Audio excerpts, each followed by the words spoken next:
সমস্যা সমাধানের সক্ষমতার প্রশ্নপত্র দেখে নাও। প্রথমে ছক থেকে খুঁজে নিয়ে শব্দ লিখতে বলেছে, তারপরে ঋতুর জায়গায় ঋতুর নাম, ফুলের জায়গায় ফুলের নাম, ফলের জায়গায় ফলের নাম, ঠিক আছে। নদী বিষয়ে 3টে লাইন লিখতে বলেছে, নদী মানে 3টে শব্দ, নদীতে মাছ থেকে, নদীর জল পান করা হয়, নদীতে নৌকা চলে, এই সমস্ত বিষয়ে তোমরা লিখবে।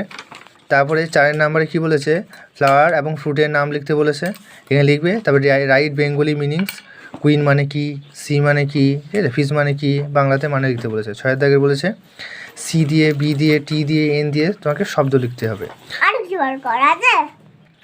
সি দিয়ে ক্যাট, বি দিয়ে বল, টি দিয়ে টাইগার, এন দিয়ে নেস্ট, যা কিছু লিখবে। কত যোগ করেছে তা লেখো, মানে 10-এর সঙ্গে কত যোগ করলে 18 হয়, 5-এর সঙ্গে কত যোগ করলে 20 হয়, এই সমস্ত লিখতে বলেছে। 10-এর সাথে কত যোগ করলে 18, 5-এর সাথে কত যোগ করলে 20, ঠিক আছে।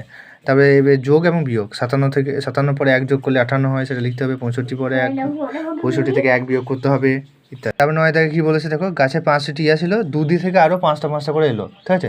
5টা ছিল, এই দিক থেকে 5 টাকা, এই দিকে 5টা, এই দিকে 5টা, তাহলে কত হবে? 3 5 15, 5 + 5 + 5, মানে 5 + 5 + 5, লম্বা লম্বা করে করবে। কামাল ভাইয়ের কাছ থেকে হেনা আপা 8 টাকার আলু নিয়ে 10 টাকার একটা নোট দিলেন, তাহলে কামাল ভাই তাকে কত টাকা ফেরত দেবে? মানে 10 থেকে 8 কী করে দেবে? বিয়োগ করে দেবে। 10 লিখবে, নিচে মাইনাস, নিয়ে 8, নিয়ে 10 থেকে 8 2, তাহলে কামাল ভাই কত টাকা ফেরত দেবে? 2 টাকা ফেরত দেবে।